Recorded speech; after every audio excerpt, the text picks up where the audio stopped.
Support for this podcast comes from Greenhouse. In today's competitive hiring landscape, taking a people-first approach is business first.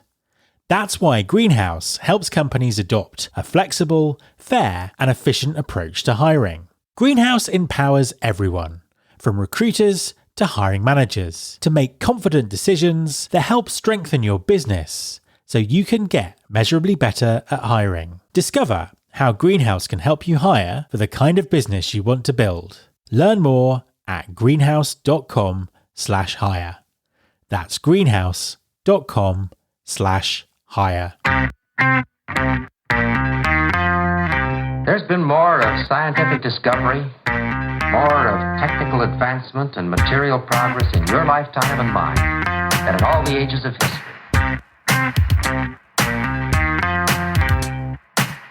Hi there, this is Matt Alder. Welcome to episode 569 of the Recruiting Future podcast. 3.5 years on from the first pandemic lockdowns, the debate about returning to the office still rages on. However, despite all the noise this year as some large well-known companies tried yet again to force their employees back to the office, many employers have embraced the reality of remote and hybrid and are working hard to adjust and deal with the challenges of having a distributed workforce. Culture and connection are often cited as reasons companies want to bring people back to their offices, particularly when it comes to supporting the new generation entering the workforce. So, what are remote and hybrid organisations doing to address these challenges without invoking a mandatory return to the office? My guest this week is Dena Singleton, Chief People Officer at Kajabi. Kajabi strongly focuses on developing its culture and building connections within its organisation, and Dena has some excellent advice to share. Hi Dena, and welcome to the podcast. I'm super excited to be here with you today. An absolute pleasure to have you on the show. Please, could you introduce yourself and tell us what you do? Sure. My name is Dena Singleton, and I am a career HR generalist. I like to say that modestly. I've been doing HR for about 20 years now. I specialize in doing human resources in high-tech environments and supporting engineers. I started my career a while ago I came out of Cornell University, which is one of the top schools in the U.S. for industrial and labor relations, where we specialize in human resources. If you can believe it, people actually go to school at 18 thinking that I want to grow up and be an HR person. So I'm one of those people. I went there from grad school, but the only jobs I've ever had was working at Wendy's in high school and then doing human resources. So I started my early career in plants. I like to call myself plant life. I used to work for Allied Signal, where we produced industrial fiber and we turned that fiber into carpets. And then I went through Y2K and the big tech boom there, where we were so afraid that going to 2000 would crash computer systems everywhere. And I worked for one of the first all online banks. I then went and did more industrial work. And then I spent 10 years of my career at Microsoft, which was phenomenal because working at Microsoft is like getting an MBA every day. I was one of 1,000 people in their HR organization, and it was phenomenal. When I left Microsoft, I decided to take a bet on Team Dina and go into the startup world, which has been super exciting. And I've spent the last 6 to 8 years of my career working in the startup environment. Fantastic. And tell us a little bit about what you do now. Now I am fortunate enough to work for a company called Kajabi, and I'm their chief people officer. We're 350 people. We're globally based. The majority of our people are here in North America, between Canada and the US. But then we also have about a third of our people in the Philippines. And as Chief People Officer, my primary job is to think about the well-being of our 350 employees and their families, and think about how do we create a great environment where people can thrive at work every day and be excited about not only their job, but how do they make life great and awesome for our external heroes, our customers that we have at Kajabi. Fantastic stuff. Now, I want to dive into that and find out a lot more. But before we do, tell us a little bit about the unique market that Kajabi serves, because I'm kind of well aware of it, but I'm also aware that people listening might not be. I like to explain my work in a way that my mom would understand. And so the way I talk about Kajabi is that we are a platform that helps people turn their passions, their knowledge into digital products that you can monetize. And so what that means is that if you've got a passion, if you love gardening, if you love playing the piano, if you want to tell people how to do personal finance, we can help you turn that into courses, newsletters, memberships, coaching, podcasts. Kajabi is the platform that allows you to take that, and instead of just telling one person or two people in your small Facebook group, we can help you take that out worldwide and globally. So over our lifespan as a company, we've helped our creators who sit on our platform make over $6 billion in revenue, and we've touched over 85 million people have learned something from the creators who sit on our platform. Wow, no, it's amazing. No, it is a great product. Switching back to kind of HR and talent acquisition, what are the main talent acquisition challenges that you have at the moment? I'm so glad you asked that. When I think, and I'm going to give you a really personal answer, and then I'll talk more globally. So when I think about the main issue that we have, the main issue that I think any company has is really convincing people. I tell this to every single person who interviews with us. Anyone can get a job. We're all capable. There's a job out there for every single person. The true challenge is finding the right job for you at the right moment in your life. And so I don't want people to come and work at Kajabi or work anywhere where it's just about, can I get a job? Can I get a paycheck? I want people who come to work here because it's aligned with their passion. It's aligned with what is appropriate for their career and how they want to have career growth. And we are a place where we can serve them as much as they can serve our heroes and our customers. So finding that right alignment where at this place in your career, this is the place where you can have growth and we can be of service to you as a company. So that is the biggest challenge that we have, is getting people to understand that it's not about the job is not the prize, the right opportunity for you is the prize. And how do you do that? And what are the ways that you kind of get that across to people? We are super careful in our interview process. So one of the things that we spend a lot of time talking about in our interviews, we have 6 values, and we have all of our interviewers talk about what are our values at the company. And then we also have people talk about what is it like to work here at Kajabi. So when we talk to people about our values, we make sure that if you come and you work for us, that it's important that you are into fostering belonging. So you have to be in a company not only where you want to feel like there's a sense of belonging, but where you actively work to create a sense of belonging for others, where you believe in controlling your destiny, where you think about how do you simplify work for yourself, and where you simplify work for others, where you think about creating heroes. And so our values are absolutely critical in for every hire that we have, because that is what really makes the difference between whether or not you'll be successful here or whether or not some other place is a great place for you. So it's been an incredibly disruptive few years for work as a whole. How are you making sense as an organization of the post-pandemic world of work? Are you remote? Are you hybrid? Are you something in between? Are you returning to the office? What's what's your strategy in that area? I love how people always say it's been disruptive since the pandemic, as if we were perfect prior to the pandemic. So we're a combination of most of the above. And so we're based in Orange County, primarily based in Orange County. For the people who are in Orange County, California, we come to work on 3 days a week. And so if you come into our office on Mondays, Tuesdays, and Thursdays, you'll see a percentage of our population is in the office on those days. However, like I said, we have 350 people. So for all of our people that are in the Philippines, they're remote. For people who are not in Orange County, they are primarily remote. And then for the people that are in Orange County, they come to work. Now, there are some commuters too. So I live in Seattle and I commute to Orange County on Mondays and Tuesdays. So I get on a plane, I fly to Orange County, and quite honestly, my total commuting time through the week is about what it was before when I drove to work and I got stuck in traffic every day crossing the bridge. That makes sense. And I suppose you're building on what you were saying about, the importance of the values that you have.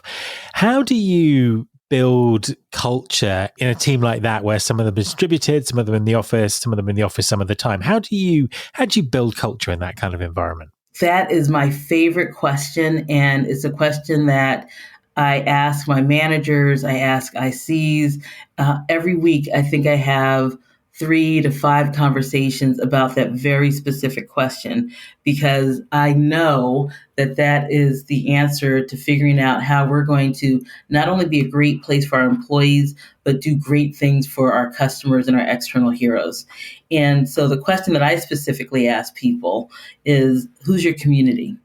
And the answers that I get range from people will tell me, oh, it's the people who are on my team. And then my follow-up question is, why? Why are they your community? And then what they start to talk about, well, these are the people who I work with most closely, or the people that I saw the last time we had an on-site event, or the people that I've known the longest. And so then my third follow-up question is, what are you doing to build community for people who are outside of that immediate circle, so that new people who come into the organization, or so the people that you don't encounter on a regular basis, feel like they have a community as well? And so the way that we're building culture is, one, we have some on-site events where we bring our entire company together so that we can see each other. 2, we call Slack one of our virtual communities. So we spend a lot of time in Slack and chatting with each other. We have informal and formal channels in Slack. 3, this year, we're actually downsizing our physical office space, and all the money that we used to spend on rent with our physical office spaces, we're channeling the majority of that money into making sure that we can have meetups with people that are in our organization, because we want to make sure that we have an opportunity to see each other and connect with each other. And 3, we spun up a number of culture teams for the very specific purpose of understanding, how do we continue to build culture? So this, I know, is the secret sauce to success, is figuring out how do we make people love us in the good times and the bad times. And that's all about us understanding, how do we connect with each other when we don't see each other on a regular basis. A quick message from our sponsor, Winolo. Hi everyone, I want to tell you about Winolo. That's Winolo. Winolo stands for Work Now Locally. Winolo enables businesses to find quality workers for on-demand, seasonal, short-term and long-term work. Ditch the bulky paperwork and interview process and use Winolo to find quality workers fast and get work done even faster. With flexible workers and no platform fees, you can save on operating costs, meet demand, and maximise earnings with ease. Winolo is available in over 100 markets, including Chicago, Dallas, Atlanta, New York, and Seattle. Get workers who are ready to work and spend less time finding them with Winolo. Go to www.winolo.com/pod. That's www.winolo.com/pod and take the stress out of finding workers. A quick word from our sponsors, namely, the more your business grows, the more important the essentials become. Your employees deserve a simple and seamless HR experience, and Namely makes it easy. Namely is the all-in-one HR solution with a modern, intuitive platform to save you time and keep your employees engaged. Whether you have 20 or 1,000 employees, Namely's award-winning technology makes your HR, payroll, and compliance needs easy to manage. From onboarding and open enrollment to payroll and time tracking, Namely handles the HR essentials so you can focus on your core business initiatives. You'll save time and gain the data you need to support your employees and keep your company thriving. And Namely is designed with everyday users in mind. Your team can easily navigate Namely's self-service tools to request PTO, acknowledge peers, review pay stubs, and enroll in benefits. There's even a mobile app to keep everything accessible, whenever and wherever your employees need it. Make HR simpler for everyone. Power your business with Namely today. Learn how your business can benefit today at namely.com. That's namely.com. And what about the new generation that's coming into the workforce? They, people who were at high school or college during the pandemic and have had a very different introduction to working life than perhaps we did. What do they need to thrive, and how are you helping them? Yeah, those are some of the people, Matt, that I worry about the most, because they missed some pivotal developmental moments that we had. So if you think about it, this generation that's coming through the workforce right now, they missed graduation. So as high school seniors, they missed that moment, that year when they all came together as seniors and they went to work together and they learned what was it like to work together in an environment. And they may have missed their freshman year or their senior year of graduation, or they missed those first 2 years when they come to work and they learn what is it like to have a really great manager or a not so great manager, and then sitting around in the cafeteria and talking about what is it like for you? What is your manager like? What time do you come to work? And having those conversations where they level set with each other. And so we've got to figure out, and I think it's the company's responsibility and our managers' responsibilities to figure out, how do you bring that generation of employees into a work environment successfully? So for us, it's a little bit of an extra lift, but it's an extra lift that we're glad to take on. So it means giving them onboarding partners. And, whenever you do an onboarding partner, it may or may not work when it's formal. And so we have a formal onboarding partner, and that's someone who you walk through your first 30, 60, 90 days with. But then maybe that onboarding partner doesn't stick. And so we also have employee resource groups. And so you may find your tribe or your community within your employee resource group. We also make sure that when your team has some kind of onboarding connection with you and your team. And we're just about to roll out something that we're calling Freaky Fridays, which is twice a month. We are going to have mandatory team meetings that are designed to get people to connect with each other on their own teams. And then we're going to switch it up, where on some of these Fridays, you actually meet and switch off and meet with other teams. So the whole goal is to create connections with people who you may not ordinarily see at work. One of the other things that we've seen, certainly this year, has been this huge acceleration with technology, and in particular with AI. What impact do you see AI having on the talent function moving forward? I am excited about AI and talent. And the reason I'm excited about it is because what I think it will allow us to do is brush through some of the administrative items and think about the kind of company that I run, that I work for. So in Kajabi, the way that we use AI is our creators generate a ton of content. And so we use AI, we just started rolling this out. So we use AI to help them sort through their content and then create little snippets so that they can have commercials, so that they have better ways of connecting with their customers. And so I would like to use our AI technology so that I can take the content that we create in HR, and instead of asking my employees to say, oh my gosh, read through all of this stuff, I can use AI to generate snippets of information so that it's easier to digest. So the same technology that we use with our heroes that make our heroes connect better with their customers, we can use AI so that we can connect better with the people that we're recruiting and our internal customers as well. So AI is a tool that we can use in order to accelerate our ability to connect with people. I'm going to pause there and also say the first name in my team's function is people. And so this does not mean that we are letting go of our responsibilities to connect with people one-on-one. That will always be part of our people function. And I suppose that leads nicely on to my final question, which is, we've talked a lot about work and culture and community and things that have changed. What do you think the future looks like? What's work going to look like in 5 years' time? I know it's an impossible question to answer, but just interested in terms of your perspective, your view, or what you hope might happen. The number one thing that I think will happen in 5 years' time is that we're going to have to get even better at how managers lead organizations.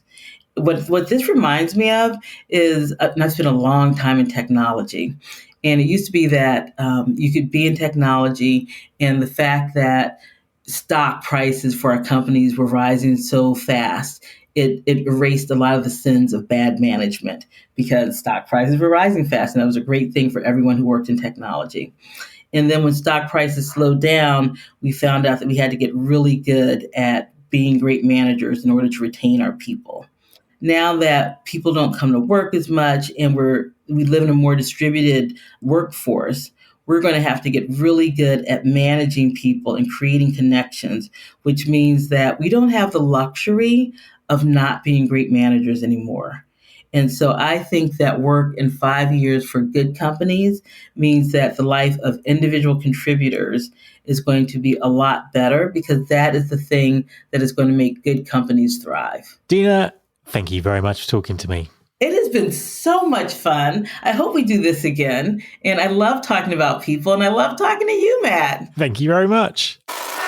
My thanks to Dina.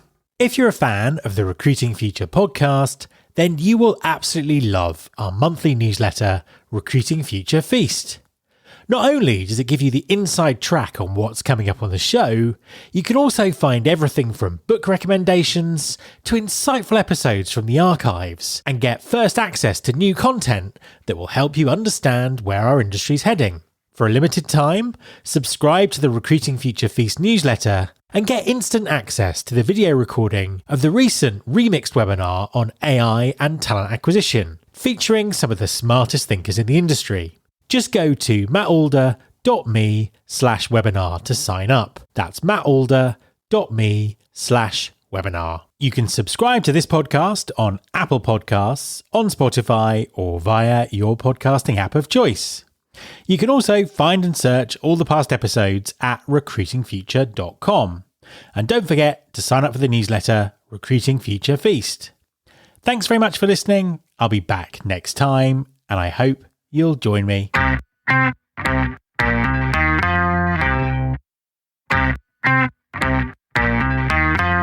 This is my show.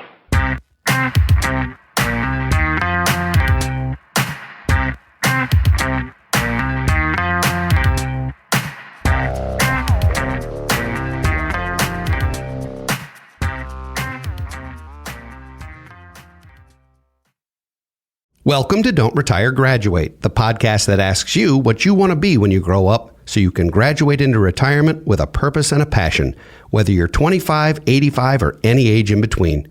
Gain actionable financial and mindset tips from your favorite authors, podcasters, and influencers to help you reach that exciting next chapter. Listen now and start building your path to financial freedom and reframing what retirement can mean to you. This is your host, Eric Brotman, reminding you, don't retire, graduate.